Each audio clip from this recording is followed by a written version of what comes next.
kosher, it's Glatt. You're listening to Glatt. Glatt, it's all Glatt.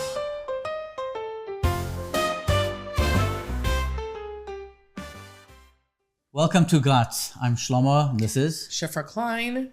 We are the husband and wife team behind Fleishik's magazine, and we are the hosts of Glatt, a podcast that we're doing with Kosherdotcom. So we are really excited to be back. This episode was beyond inspiring, interesting, fun, inspiring. Yeah, it was also all the good words. Yeah, it really, really was. As we do each episode, I'm just loving the guests that we have, the conversations that we're having, and I feel like each one gets better and better and better. More it's fascinating to hear people's stories, but it's also fascinating to get a bit of history, and you get like just things we weren't expecting. Yeah. Like we always say, we are bringing people together with food, and it really food came is through on this very episode. powerful, and that theme of the power of food really comes through in this episode. So it's a really great listen. This episode was brought to you by the Altair in Florida. We actually had such a great stay there. We went with our two younger children. They are now 3 and 8, but they were a little bit younger then, and it was just like the perfect setup for us to have our own room and be comfortable. We had our own bathroom, and the kids were in a separate area. There was a small kitchenette. It's very, very family friendly. We did Shabbos there. You had minyanim on site. Shabbos, yeah. You had a kiddush. Yeah. You have food. You have both the restaurant, and I think the restaurant also does food to the rooms during the day also. Yeah, and there's a special shuttle that takes you to the beach. There's a lot of amenities on site. It's really built for, it's very family friendly. It's like, the kosher. yeah. It's for the kosher traveler. It's very friendly to the kosher traveler. And for now sure. I'm assuming the next few months, being cold, people coming down to Florida, this is a great option for people to check out. You have we mentioned it in an article that's on Kosher.com. I wrote about it. Yes, we did. We were talking about hotels. It is a growing trend. So the Altair is part of this growing trend of hotels that are working towards, the needs of the kosher community. So this is a great spot to check out if you're ever visiting Florida or thinking of a vacation for Shabbos or during the week. But also very spectacular for Shabbos. 3 things you don't need when you come to the Altair. What's the website? How could people reach them? Thealtair.com. Oh, okay. But 3 things you don't need when you come to the Altair. Okay, let's hear. You don't need a shaitel head. You don't need Negovasser. And you don't need a Shabbos lamp. I remember from our last day, and we actually mentioned it. Like, those are things that they have. I love it. Okay, so thealtair.com. Check out the Altair for your upcoming vacation. This episode is sponsored by Manischewitz broth. We love these. The line of broths are incredible. I'm actually partial to the vegetable broth because I That's find... what I brought. That's so funny. Yeah. I didn't even realize. Because I like having the vegetable broth in my pantry because it's good for parv and fleishik. So even if, let's say I'm making a vegetable soup and I want that flavor, I can just use the vegetable broth and I can keep it parv. And you can use it in like a milchik risotto and any of these recipes that use broth. So it's very good, especially like for the kids who never want to get fleishik. So like, it's just good to have something like this on hand.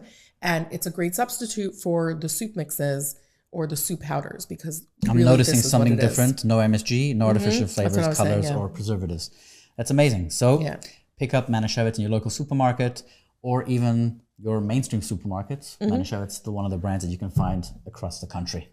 Welcome back to another episode of Glatt, the Fleischiks and Kosherdotcom podcast. Yes, and the tune is still singing in my head. It's so every time we start, catchy. it just like starts. I love it. And, I feel like we're getting into the comfort zone of doing a podcast. Like we're getting there. Yes, we're finding our groove, finding what works, what people want to hear.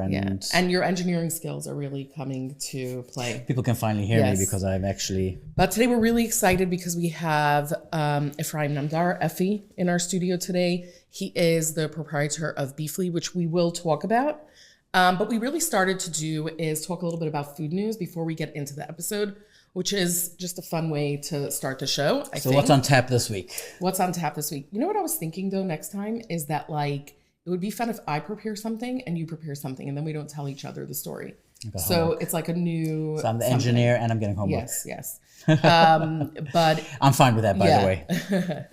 Very interesting. Do you remember when Sabra sold to PepsiCo? Yes. Like, I think it was 2008. Do you remember? Sabra I actually remember that. Yeah, it was a big news. It was yes. such they big were under news. Blue and White, and then they sold to Pepsi. Yeah, and hummus wasn't such a thing in America then. Like in 2008, hummus was like... Hummus was still hummus. It wasn't hummus. It wasn't hummus. Anyway, so recently, a few months ago, I think, or recently in the past month, Pepsi bought all the shares of Sabra. So they're full owners. Oh, because they left, I think they left a certain amount for the kosher market. The agreement they had was a 50-50 split with Strauss. Oh, I didn't know that. And so they've been operating in that capacity. And now Strauss sold all their shares. I think they sold it for like over $240 million. Wow. For hummus. That's amazing. That's pretty cool. And it's just interesting to see how hummus became such a thing in America. It's actually incredible. I mean, we just joked about hummus, but I think I saw this year was the first time I see people are pronouncing Chanukah, and now they're saying hummus. The ch is finally catching on. Finally. The ch is going to become an American sound this year. Maybe it's going to actually make it into the dictionary or something. Although I did see a new twist on how it's pronounced. How? It's not Rogalach, it's Rogalach or Rogalash. Oh, that's so funny. But I guess you win. But that's some, very cool. some. So they're investing in they're looking at the trends. People are into being healthier and on the go. So that's what their investment is all about. It is fascinating to see how the hummus market has evolved. It started off as just hummus. Yeah. And now you see so many different varieties, different packs with crackers, with carrots. With the pretzels. The pretzels, that's a good one. That's a fun, like, on-the-go travel thing as a kosher consumer. Because now Sabra is all over. Like, you go to a gas station or the airport, and you could actually get something that's kosher. So that's exciting. But it was always, hummus was more of a dip. And now it's become hummus basar. And hummus Right. It's an And now app. there's It's a different main. flavors, and you can make it with not just chickpeas, with Right. white beans, with so many different I see varieties. avocado hummus is trending now. Just Yes, we just had it in a few restaurants. Yeah. Another growing trend is non-alcoholic beverages.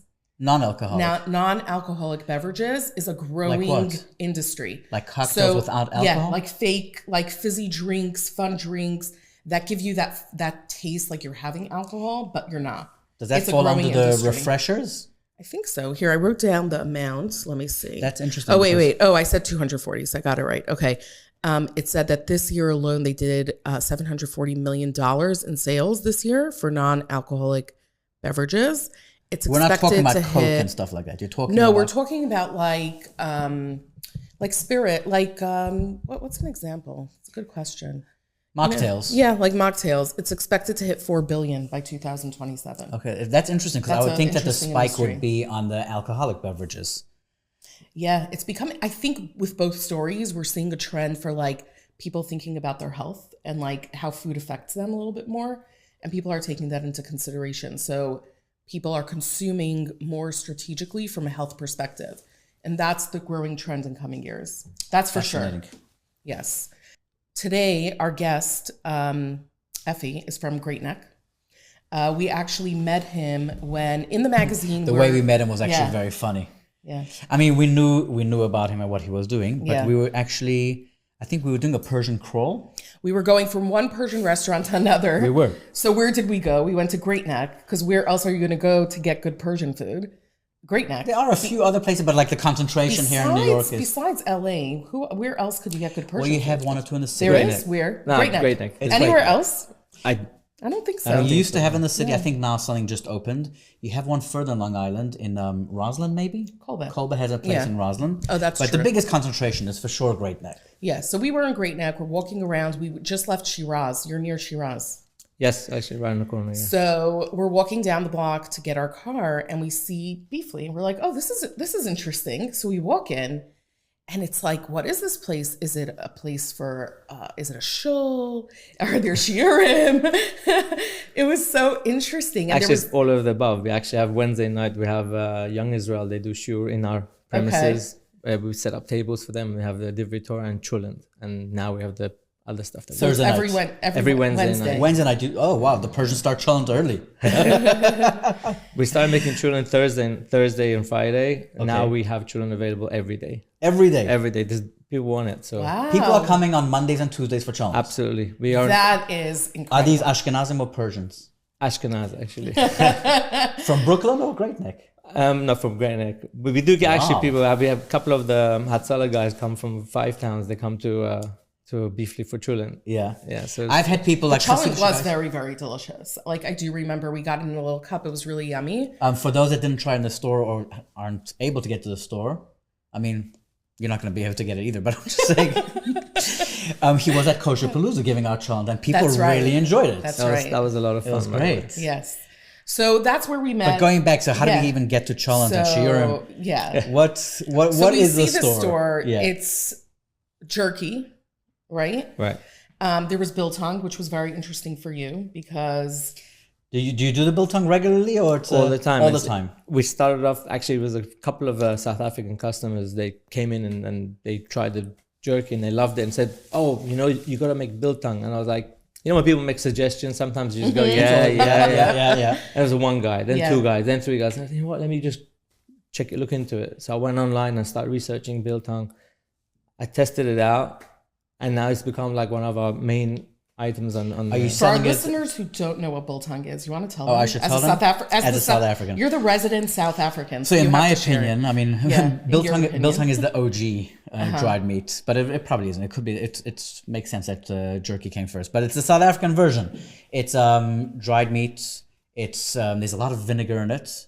And the main like flavor profile you're getting besides the salt and pepper is the coriander. There's a lot of coriander. So you would say it's like South African jerky, sort of. If you it's say a little that bit to of a South African, no, because it has a different texture. It's an insult. It's a little bit chewier. A little it bit. is. It's dry. It's not necessarily drier, but it's tougher. So what makes biltong different than regular jerky? Is there a different technique? Yeah, absolutely. Okay. It's first of all, jerky is marinated meat in different flavors. Jerky is dried as strips, and the biltong is dried as bigger pieces, which you're cutting after. Right.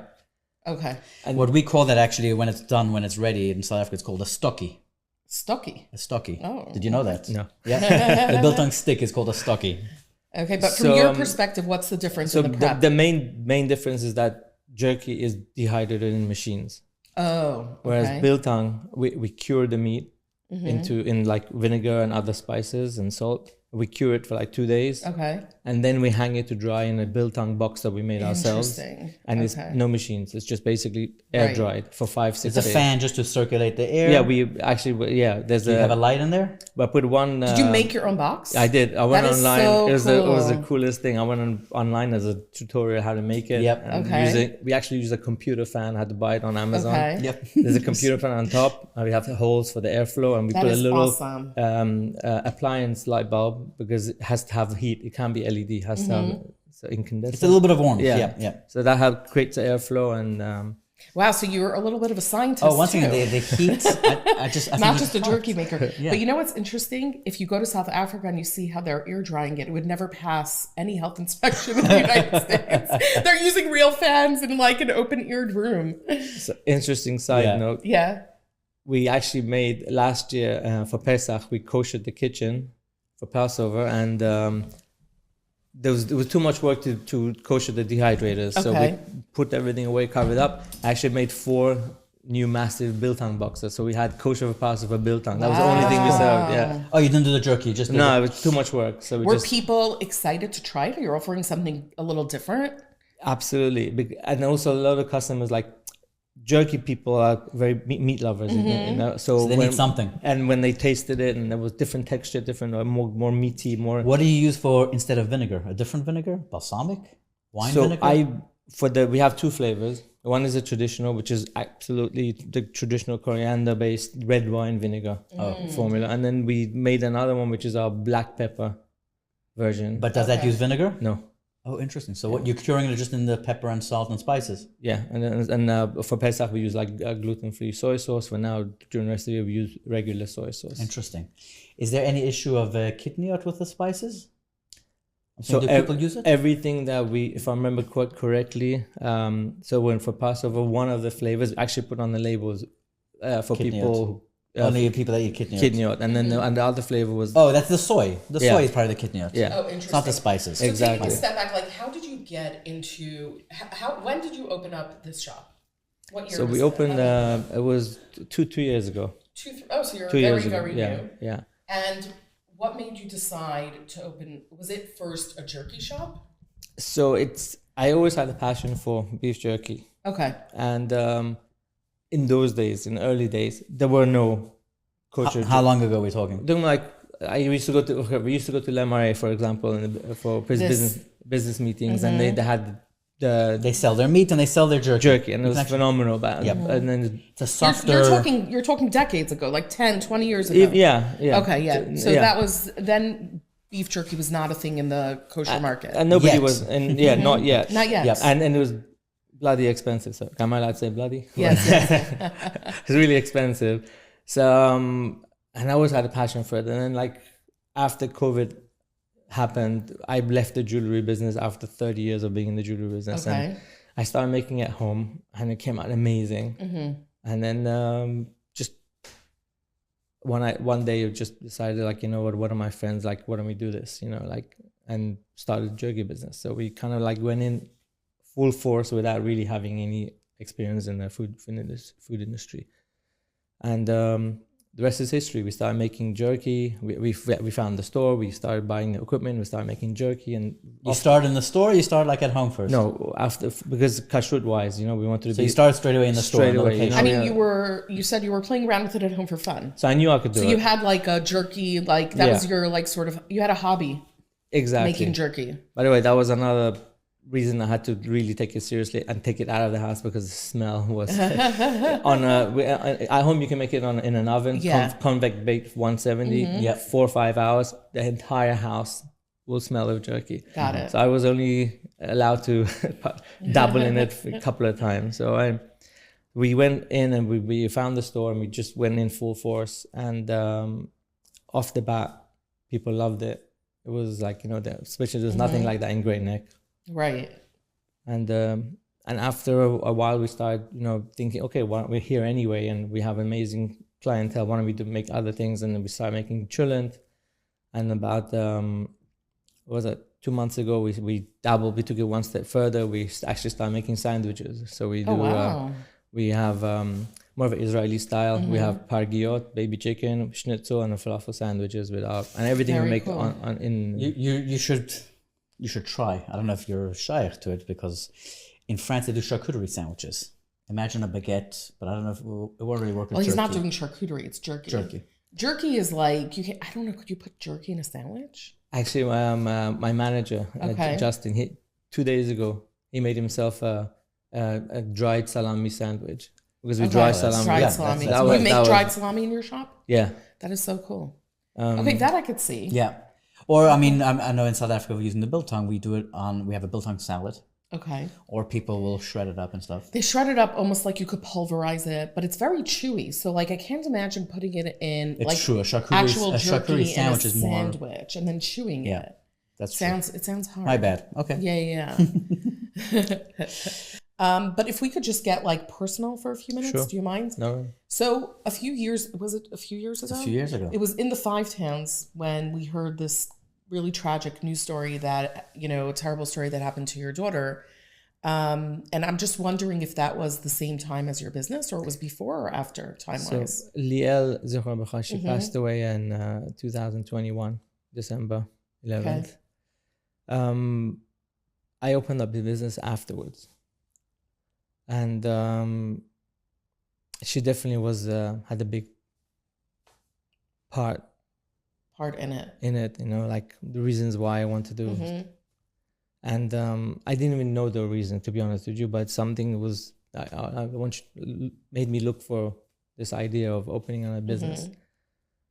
Funny you should mention that. Is that later on I started seeing how Hashem directed me to do this, because after the accident, so many things happened through the business that I realized that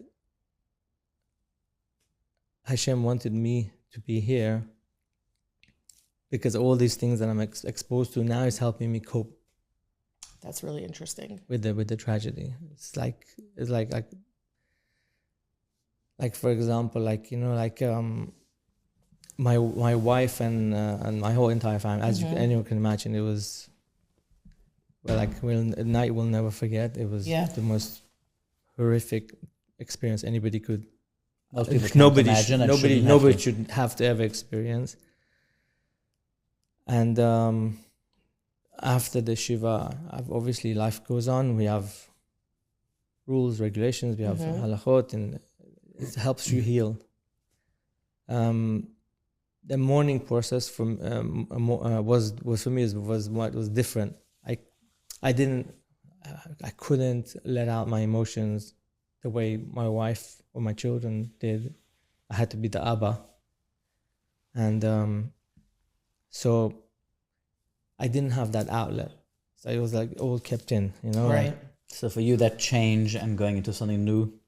so what I'm getting at is, for example, what happens. For example, like I'll be in the store even today. I'll be in the store and somebody will come in. They don't know who I am, and sometimes they would with the conversation. I'm a friendly guy. Yeah. I am like.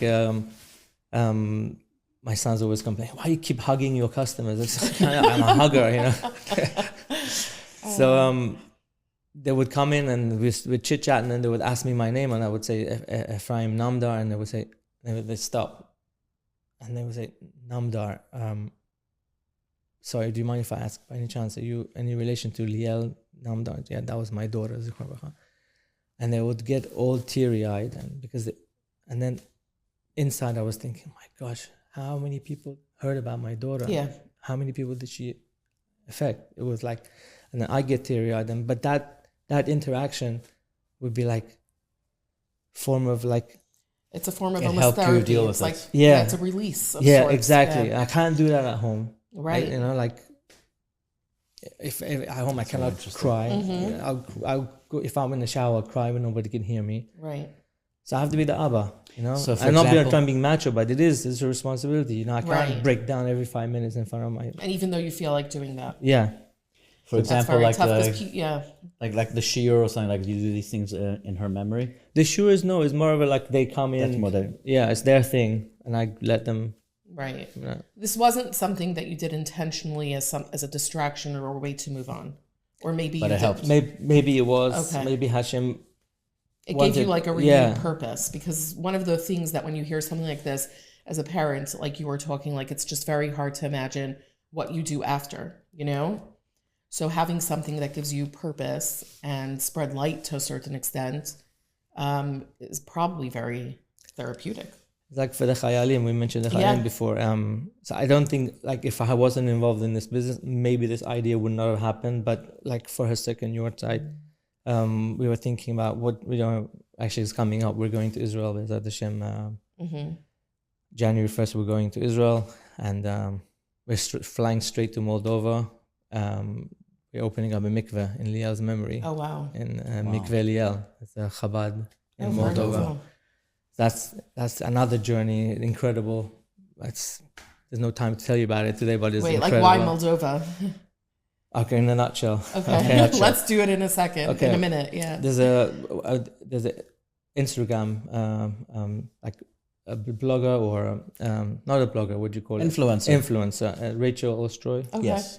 So she's very close to my wife, Mm-hmm. and when this accident happened, she started a campaign before she met my wife. She Wow. was really moved by the story of Liel, and she started this Netilat Yadayim campaign, which went viral, and so many people started taking on Netilat Yadayim in the mornings and stuff, because of her campaign. And then she started getting messages from women that because we took upon ourselves to do Netilat Yadayim, this led to us to start keeping Taharat Mishpacha, going to the mikveh. Wow. That was mind-blowing. So then, like, I was a few months ago, Rachel comes to Maya and says, people come to me with suggestions about what to do. She goes, I want to open up a mikveh for Liel. And Maya's like, what? I want to open a mikveh for Liel Dina. Mm-hmm. So my wife is like, what do we know about mikveh? What? I don't know. I have it in my head, I want to open a mikveh. So then Maya just left it, didn't think of anything about it. A few weeks later, at a speaking event, and one of the ladies comes up to my wife and says, do you remember me? And she meets a lot of people. She says, no, because we were working another campaign with charity. We were going to do a yeshiva in Israel. We were working on it, but then like October 7th. Happened, yeah. Everything got put on hold. And then she said, we were involved in this. I was in one of the Zoom calls. Goes, okay, I just want to run an idea by you out of nowhere. We are involved in making a mikveh in Moldova. We're kind of like stuck in the middle. We're running out of funds. Would you be interested in Getting involved? So, and Maya was like shocked that after this is like connection, yeah. Rachel's conversation, and so then she, let's get on a call. A day later, they spoke, and then she heard what she had to say, and she said, look, I want to ask you a question. Maya asked, is the mikveh named after anyone? And she said, no, it's just mikveh Moldova. Because would you name it after Liel? And then she started crying. The lady on the phone, I forgot her name. Now we're crying. Okay. She started crying. Says, the mikveh is yours. Wow, that's amazing. Liel, mikveh Liel. So the special name. I just got now, but Beefli is almost Beefliel. Yeah. Yeah. No, it is. It's Liel. It's Yeah. actually a beautiful. Yeah. It's a beautiful name. Yeah. And wow, that's a special story. So you when are you opening the mikveh? It's gonna be. You're doing this now on the way to Israel? Yeah, we're arriving in Israel January 2nd. That night we're flying to Moldova. And then Sunday, I believe January 5th, is going to be the ribbon cutting. Who's the Chabad in Moldova? It's the people that we're in contact with, Rav Zusha. There's the Chabad, obviously. And it's, fascinating. You're going to bring them some jerky? I'm actually taking, yeah. Yeah, you're taking them jerky? Yeah. Okay, I'm taking it for them. I'm going to take for the Chayalim. Amazing. So how we got into this thing, talking about the mikveh and Leah, what I was trying to say, for the second yurt site, we wanted to do something. And we're like, on the first yurt site, we did the Suda, we went and hired a hall, we had all the family, friends, her so girls that they were there at the time that knew Leah. So we had all Suda and everybody came, and I did the Siyum, and so the Rabbanim come and speak. It was very emotional, it was very meaningful. So then this second yurt site, I was like, what can we do? What can we do? And like, my wife said, why don't we do a Suda for the Chayalim? Mm-hmm. It was people were doing it at that time. So, and then I said, wow, okay. So she got onto the idea and she started making phone calls. My family, cut a long story, I have family living in where in Israel? Bet El. Oh, Bet El. Bet El, sorry. Yeah. Bet El, and there's a base there. And phone calls, and finally everything got set and it was arranged. And I had one of my friends lives in Israel, Elul Wineries. And, he's very involved in that kind of stuff, and he helped us. He brought team fryers, barbecues, and he brought 5. And so we did the whole thing. Yeah, and so we took tons of jerky for the Chayalim. We're giving it out. We did the Suda for the Chayalim. That was very, very extremely emotional and amazing. And so I'm saying, like, how the food being in the food, it's the connections, like it's incredible. It's very powerful. How food brings people together, literally. Yeah. And so many different ways. Yeah. Very so interesting. You go from like the jewelry business, which you retired from. You didn't have plans to do anything else. What made you decide to retire? Did you say to yourself, I'm gonna look into other things? Well, even though when I was in jewelry, we still my wife and I started Maya's place. So Maya's place was already up and running, and it was had a name. Got it. We were doing like. What is Maya's place? Maya's place is the modest clothing brand. Oh, very cool. Okay. Ladies. Women and kids, or just ladies? Ladies. So at that time, you were doing it just online, or you had an actual store? We had a store, and we were doing online, and then later on we expanded. We're on Central Avenue, actually down the road from here, and we are in American Dream at the address. Oh, very cool! I love that store. So that's fun. You're in 2 places. So 2 locations. 3. Where's the 3rd? So Great Neck. Oh, in Great Neck, give the Central actual Avenue store. and very the cool. address. And okay. So you go from the jewelry business to the clothing business. And then we also had someone else last week came on our podcast that was also in the jewelry business. And he went to the restaurant business. I went into the restaurant business, which is so unexpected. It's funny. Right? Like do you see any similarities? Like, is there a trend here? No, I think with a lot of people in jewelry business, it involves a lot of travel. From the wholesale aspect. I was in the wholesale business. I was not in retail. In the wholesale aspect, it's constant travel. I was actually... we were doing tons of... I was working for a company called FE Jewelry. Okay. And this Not after your name. no, I have him, Mr. Just a coincidence. Efi Hamatian. Okay. Zichron Lecha. And I was in charge of, I was a manager of international sales, director of international sales. We were doing shows all over the world. Actually did a jewelry show in Joburg. Oh yeah. Yeah. Oh wow. And we were Small doing world. Australia. We were doing London, IJL, And Vicenza. the travel got to you. I was never That is home. intense. I It's so interesting. almost missed my son's Brit. Wow. Like you think about it, I mean, everyone talks about the food industry, the restaurant industry being so difficult, and people, leaving or going into other things. I guess every industry has their challenges. To think that people go from the jewelry business into the food industry, Right. I actually do know other people on the West Coast. There are You other do? people who were in jewelry, went into restaurants. Do you see any like similarities in the business, or it's just what? I think food business and restaurant business is something that's not going to go out of style. Okay. Like people always need. No, but I'm trying to see if there's like a Similarities. connection between the jewelry and the food, or not really. Not really. Jewelry Not really. business is very seasonal and events based. Whereas food is, like you said, is like a daily. Right. So that was the best part of it, that not having to rely necessarily. Even though in the food industry we have Super Bowl, we have Chagim, we have You have Hanukkah. everything. It is, but during the rest of the time we are selling. We are doing business. Right. We That's have very demand. cool. Yeah. You have Shabbos every single week. Oh, that was Right? the biggest surprise. What was surprising? the jerky about for Shabbos or the jerky? Yeah, it was. People were looking for something special for Shabbos. And you filled that gap. It was amazing. It was like I didn't know what was. I went into it as is a funny. business, it? Okay. and then the spiritual side kicked in, which I had no idea how. The spiritual side, you mean like doing minyanim and shirim there? No, just for example, you said like I wanted to make a good product, amazing beef jerky, and I wanted to sell it. I didn't realize that it wasn't going to be like it was going to be more than a daily thing. It was like specifically like Friday would come, people would be coming. Oh, do you have any more jerky? Do you have this? Can you make a platter? Can you have a simcha coming up? I have a It shira. cracks me up. Interesting. My father would always. He would always say, "Chas v'shalom."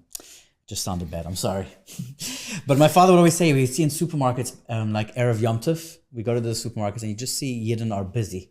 And it's a balagan and people are stressed out. And he would always say that Reb Lev Yitzchak Berditchev would shep nachas. And he'd tell Hashem, like, look at your people. They're all just so excited to be getting ready for Shabbos, to be getting ready for Yom Tov, to do mitzvahs. It's like, you don't always realize that Right.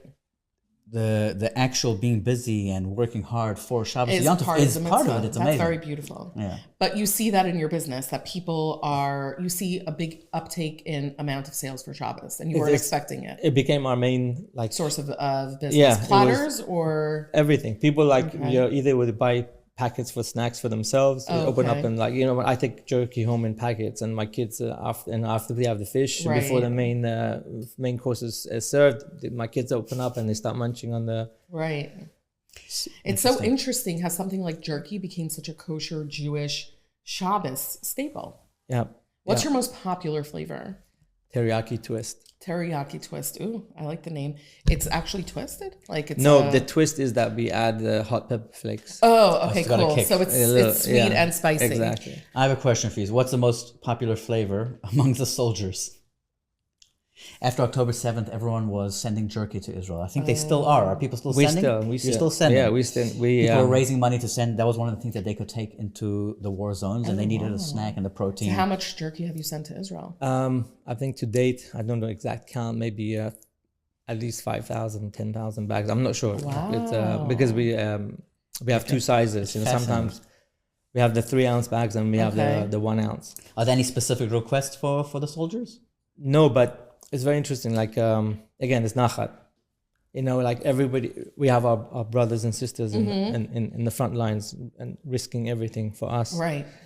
And everybody's scrambling to do something. Everybody wants to, whether it's sending money or whether it's giving up donuts or food for Shabbat. Everybody's trying to do the boots, helmets, vests, anything.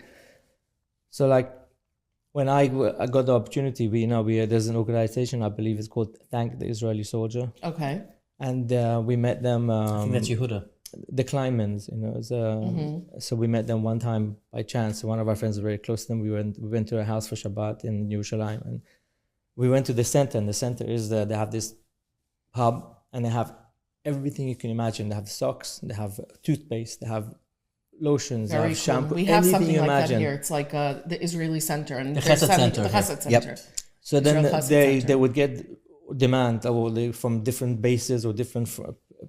I don't know how it's Very called. cool. So they're actually like sending things that people are asking for. And they would get lists, and they It's would not like pack it up random. for, let's say, a unit that is in Gaza, and they would And go- jerky is like at the top of the list. So they didn't have that before, and then I offered like, how about jerky? He's like, okay, let's do it. So we shipped them a bunch of packets through people traveling, and after once or twice that we did this, then the soldiers started demanding, Requesting it. Wow. which was like, I got such nachat. Like I got amazing. videos of the soldiers holding my packets, That's amazing. my beefli, and they're like, this is amazing, this ta'im, and then it was That's so heartwarming. It like, was- you just feel like you're doing something, and that's like But the timing, I mean, listen, obviously we're talking about Beefli, but the timing of everyone doing charcuterie and all the different, I think I wouldn't be surprised if every single person doing jerky in the last year is sending to Israel.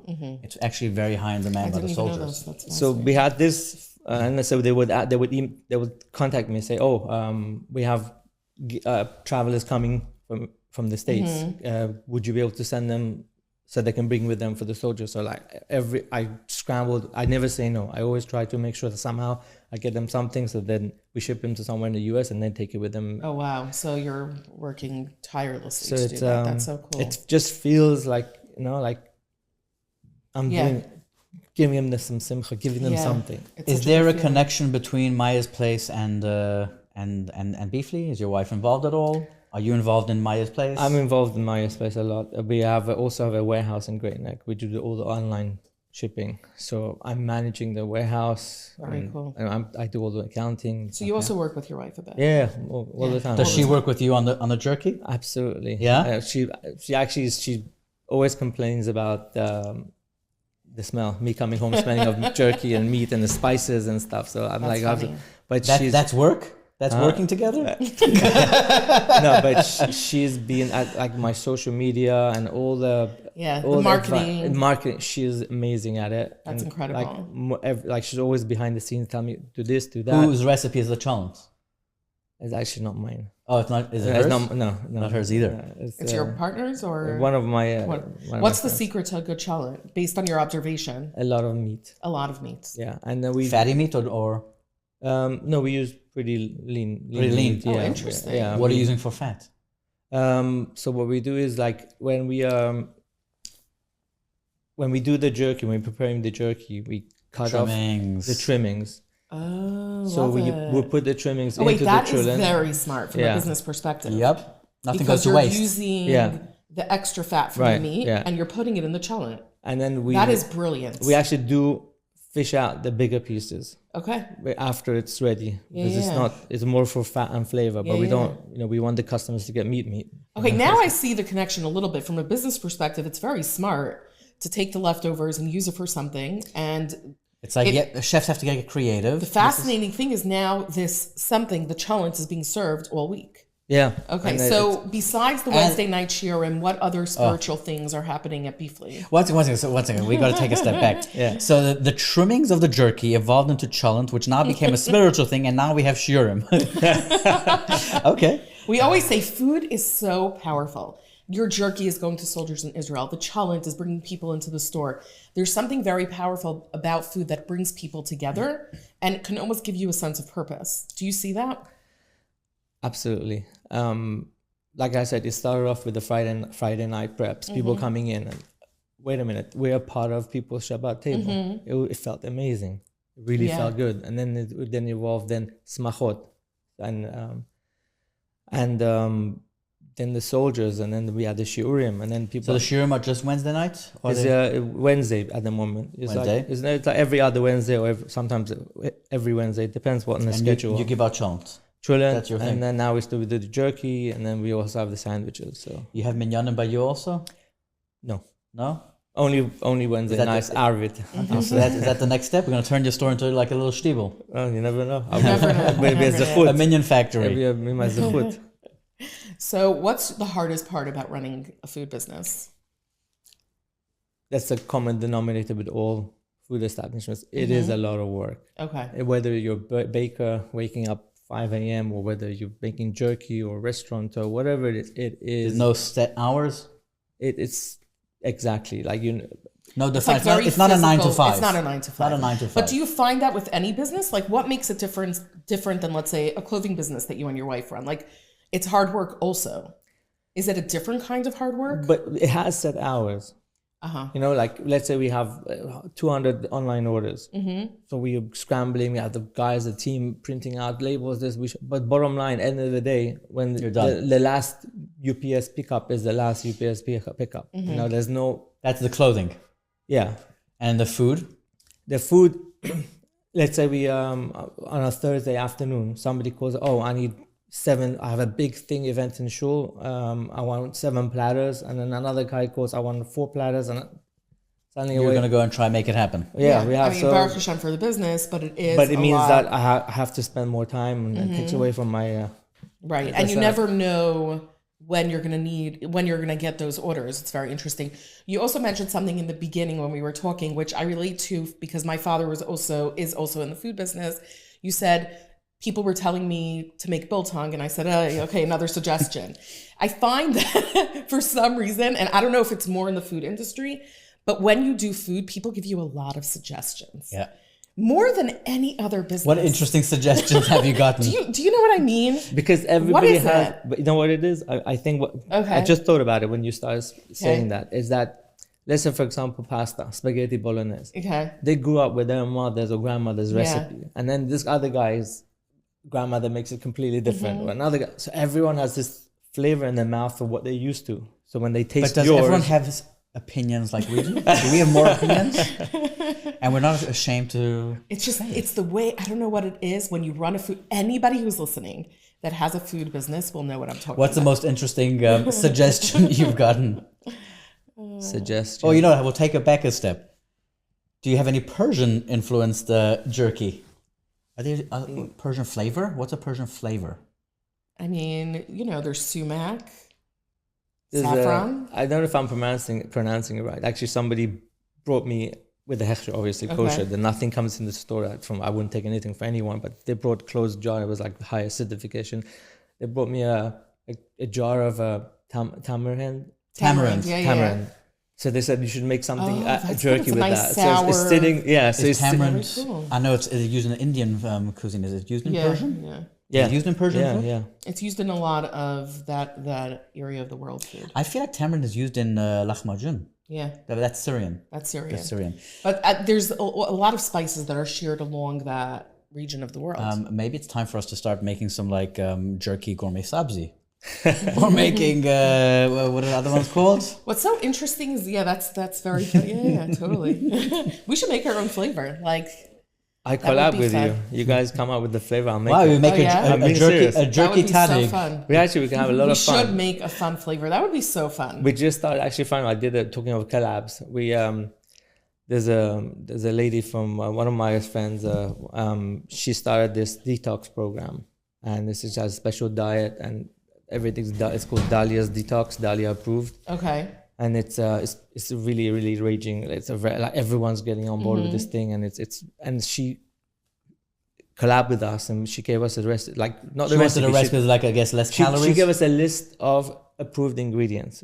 So and then we went Because ahead really, jerky is high in protein. Right. So it's everything else that we have. Interesting. Like her diet doesn't allow any sugar. Phase 1, no sugar, no salt.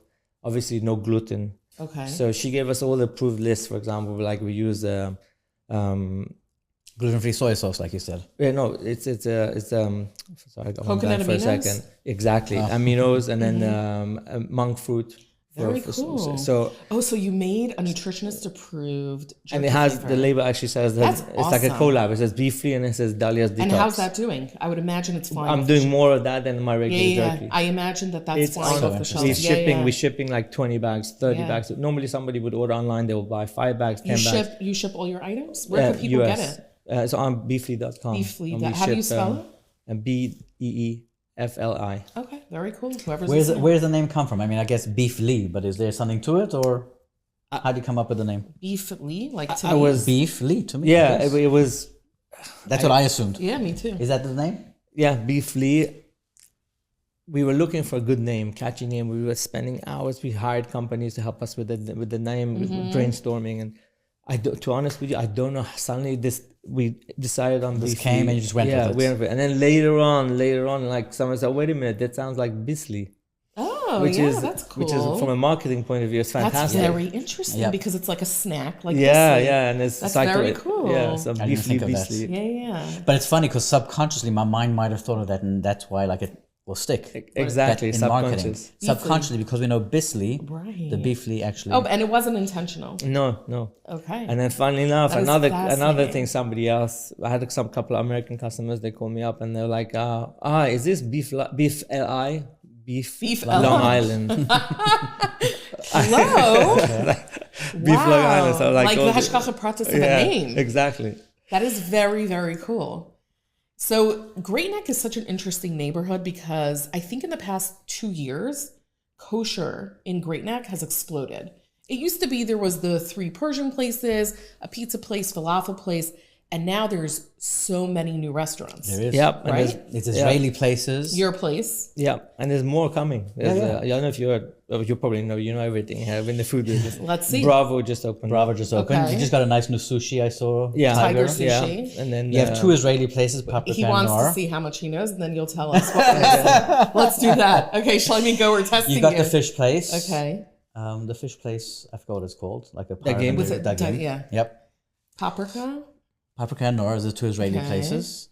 What else? You have smaller places, like you have this Yas Tea started, the first kosher one was in Right. Great Neck, the official kosher the one. boba tea. The boba tea. Okay, what else are we missing? there's another. There's a few pizza places, there's Chinese. I think there's a Chosen Garden there, no? Yeah, but that's not new. Yeah. Oh, new. I was talking about like new places. I don't know what it's called. There's a new ice cream place open up also. okay. Next to Everfresh. That's Kosher so ice cream. exciting. That's exciting. What do you Yeah. feel about it? Like, how long have you been living in Great Neck? It's 25 years. Wow. Okay, so you've seen the transformation, It's and you're a part of it. yeah. It's I feel I had a little bit to do with it. Yeah, because Pretty you were 2-3 years ago. yeah, 2 So years. you were you're like one of the first new places. Exactly, Yeah. and Yeah. then that people coming from outside in. Right. For Beefli. That So brings people in. Yeah, so that we need more of that. It increases the customer It base. is Hey, interesting. we've gone and done, 1 or 2 we've- food we've- trips there, and we've written about it in our restaurant issue because we love Persian food and the kebabs. It's so good.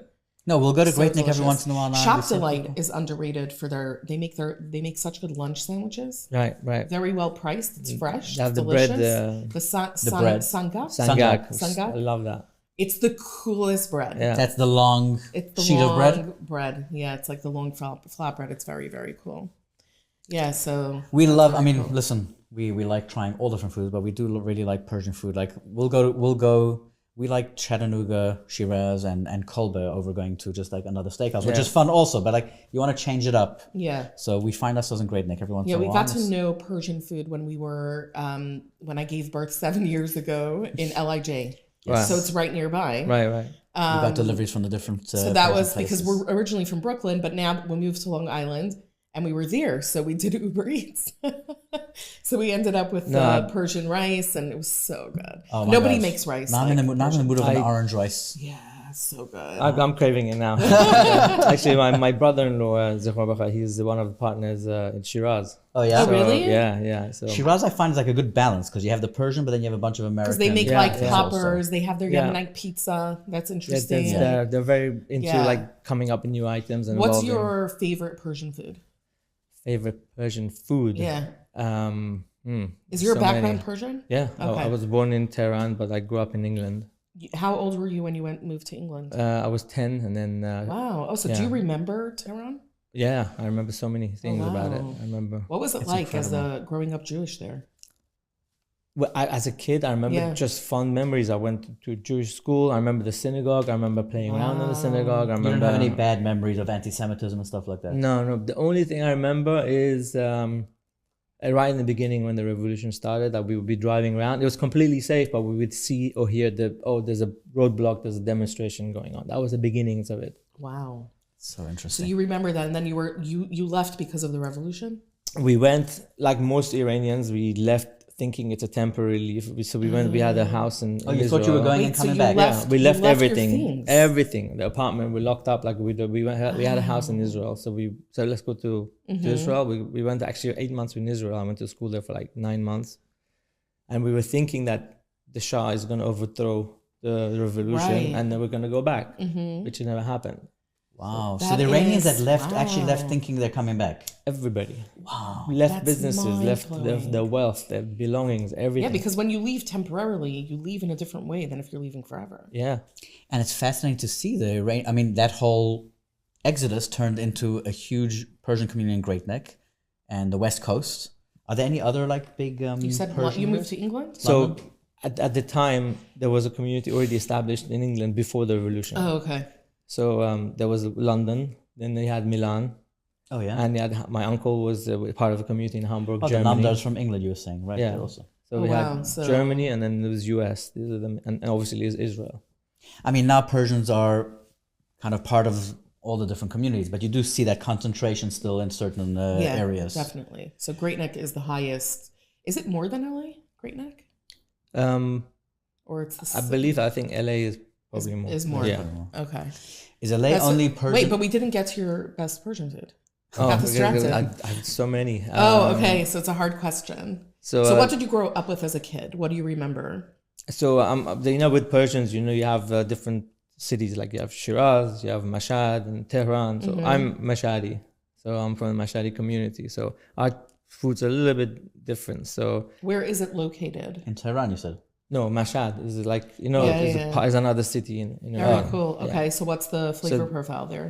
So they have just different takes on things, you know, Okay. like with the stews and the stuff. And so we have our own unique dishes like cholon khoda and What is that? It's Say it again. Say it again. cholon khoda.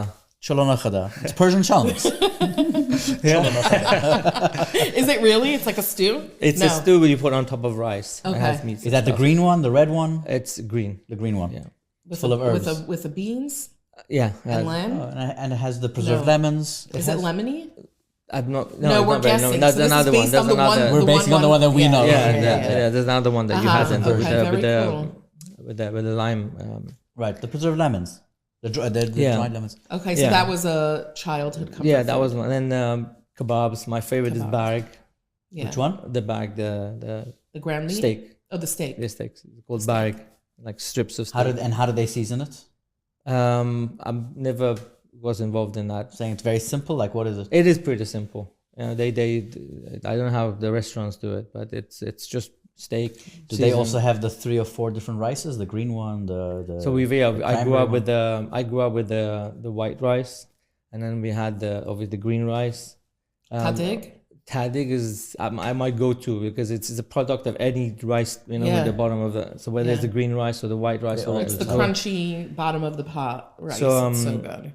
it's the people fight over it. Yeah. It's actually funny to see how the restaurants do it because they basically he was doing the tadig was like a byproduct of the rice. Right. Now they're making. I think they cook the rice on cookie sheets to get all tadig. Yeah. Because there's such demand, everybody wants. it. Everybody wants wants it. But so then they with the have it. tadig aficionados, Okay. there's some they like the crunchy, some like more into the soft. So people make it Interesting. according to how Oh. they like it. So Because I have seen differences in Yeah. restaurants. Yeah. Yes. And what's interesting is that a lot of the recipes use yogurt. So a lot of the recipes I've seen, they use like Where? egg yolk instead. Where do they use yogurt? They use yogurt In the sometimes rice? to make the tadig. Oh, interesting. I didn't know. Yeah, that. right? Am I right? I don't know if the non-kosher version, not- the yeah, the kosher non-kosher version. version. Ever since I was a kid, it was always egg. Was it egg, right? Yeah. Yeah. It was, Charlene, you know Charlene Aminov? Yeah, of course. Yeah. She did with So she came and shared a recipe She did here. with egg. So it was with egg. Interesting. It was very interesting. when the Persians left Iran, was it just the Jewish community or was also the non-Jewish community? Like, is there a Persian community in West Coast that's not Jewish? There are so we left for religious persecution reasons, we're afraid of that aspect.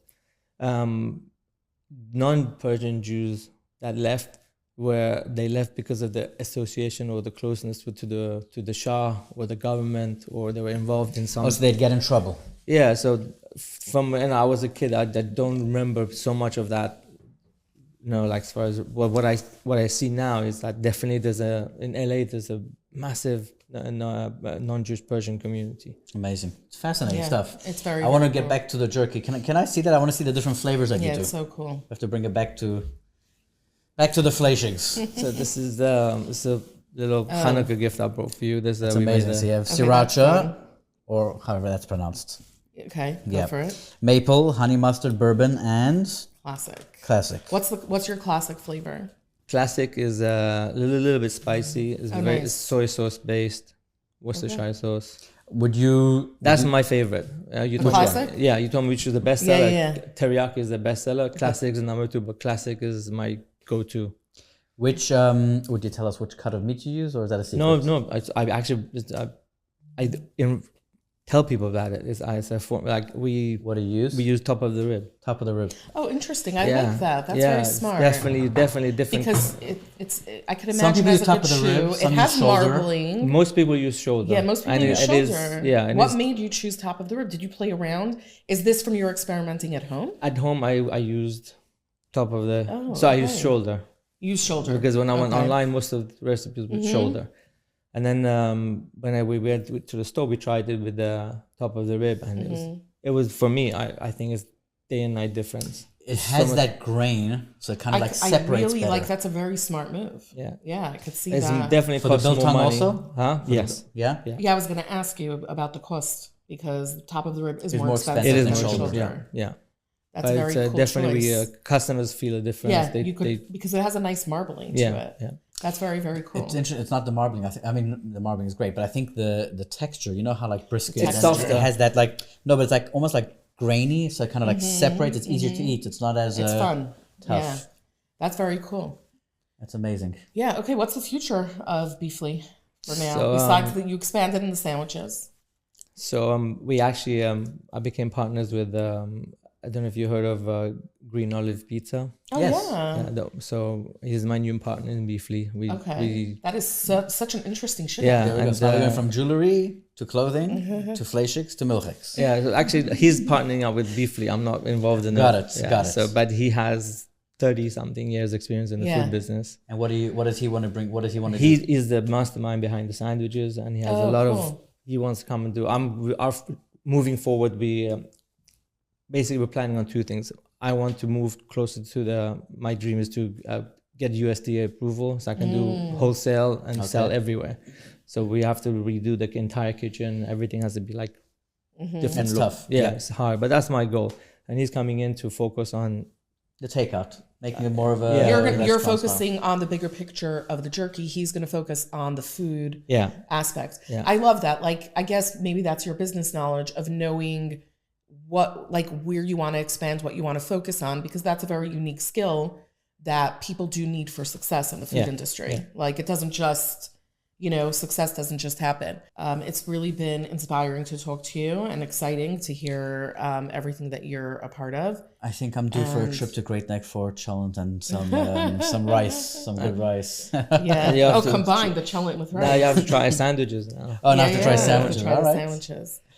That was great. We hope the next time we meet, it's going to be in Yerushalayim with Mashiach. Because that's what we're daily. That's our daily mission. Maya's mission. My mission. We're gonna make jerky out of shorabor. Nice. That was amazing. Thank you for joining us. Thank Really you for having appreciate me. it. Yeah. This episode is brought to you by Tuscanini Calabrian chili peppers. This jar of goodness is incredible. You got some really good heat. We actually used them recently at the Chefs of the Round Table dinner. Okay. The steak course. He took these, battered them, and fried them. That's what it was. It was this pepper? That's what it was. Oh, I didn't know. This is a great condiment, and it's a great It was very good. dish to play with, or just to add some flavor and heat. It's an Italian pepper. Like all of Tuscanini's line of products, it's really high quality. You taste the quality in every bite. And we really recommend this great ingredient. It would also be really good in matbucha or Moroccan fish. Just to add a bit of So a kick. yeah, and a bit of you that. want to like, instead of like roasting and peeling the peppers, you can just throw in a few of these into your sauce. It's great in shakshuka for some extra spice. And it's also used in pasta and fish dishes in classic Italian cuisine. For anyone who loves to cook, for anyone who's interested in just the latest going-ons in the kosher industry, Fleischick's magazine is your best Shabbos reading material. Besides recipes, which there are so many incredible ones, there's great stories, things to read, restaurant news, reviews. What do you love about the magazine?